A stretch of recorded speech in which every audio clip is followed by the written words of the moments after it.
DS students, இந்த வீடியோவில் வந்து நம்ம என்ன பார்க்க போகிறோம்னா டி டெஸ்ட்னா என்னங்கிறத நம்ம பார்க்க போகிறோம். லாஸ்ட் கிளாஸில் வந்து இசட் டெஸ்ட்னா என்னென்னு பார்த்தோம், அது எந்த சுச்சுவேஷனில் அந்த டெஸ்ட்டை யூஸ் பண்ணுவாங்கன்னு பார்த்தோம். இப்போ வந்து டி டெஸ்ட், ஓகேவா?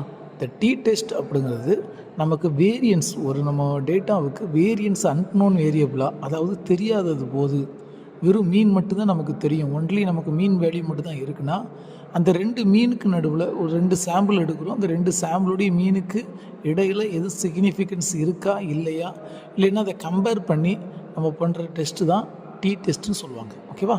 இந்த டி டெஸ்ட்டை பொறுத்த மட்டும் உங்களுக்கு சில டைப்ஸ் அதில் இருக்குது. 1 சாம்பிள் டி டெஸ்ட் இருக்குது, அதுக்கப்புறம் பேடு 2 ஒரே சாம்பிள்லேருந்து எடுத்து இருக்கா, இண்டிபெண்ட் சாம்பிள் டி டெஸ்ட்னு சொல்லி ஒரு 3 டைப்ஸ் ஆஃப் டெஸ்ட் வந்து, அதாவது டைப்ஸ் வந்து இதில் இருக்குது. ஸோ இதுதான் உங்களுக்கு இந்த ஸ்லைடில் உங்களுக்கு கிளியராக இருக்கும். அது இல்லாமல் இது எப்போ யூஸ் பண்ணுவோம் அப்படின்னா சொல்லியிருக்கிறேன், ஏற்கனவே சொன்னது பார்த்தா நமக்கு வேரியன்ஸ் வந்து அன்நோன் வேரியபிளாக இருக்கணும். வேரியன்ஸ் தெரியாத போது ஒன்லி மீன் வேல்யூ மட்டும் வச்சு அந்த மீன் வேல்யூக்கு இடையில் சிக்னிஃபிகன்ஸ் இருக்கா இல்லையா நம்ம டெஸ்ட் பண்ணுற ஒரு டெஸ்ட் தான் அது டி டெஸ்ட் சொல்லுவாங்க. ஸோ இது எங்கே யூஸ் ஆகுது அப்படின்னா, நமக்கு ஸ்டூடெண்ட்ஸுடைய மார்க்ஸில் கூட நம்ம இதை யூஸ் பண்ணிக்கலாம். இல்லை நம்ம எடுக்கிற டேட்டா, ஸோ ஒரு பாப்புலேஷன் எடுக்கிற 2 டைப் ஆஃப் சாம்பிள்ஸ், அதாவது பேடு சாம்பிள் டி டெஸ்ட் அப்படிம்பாங்க.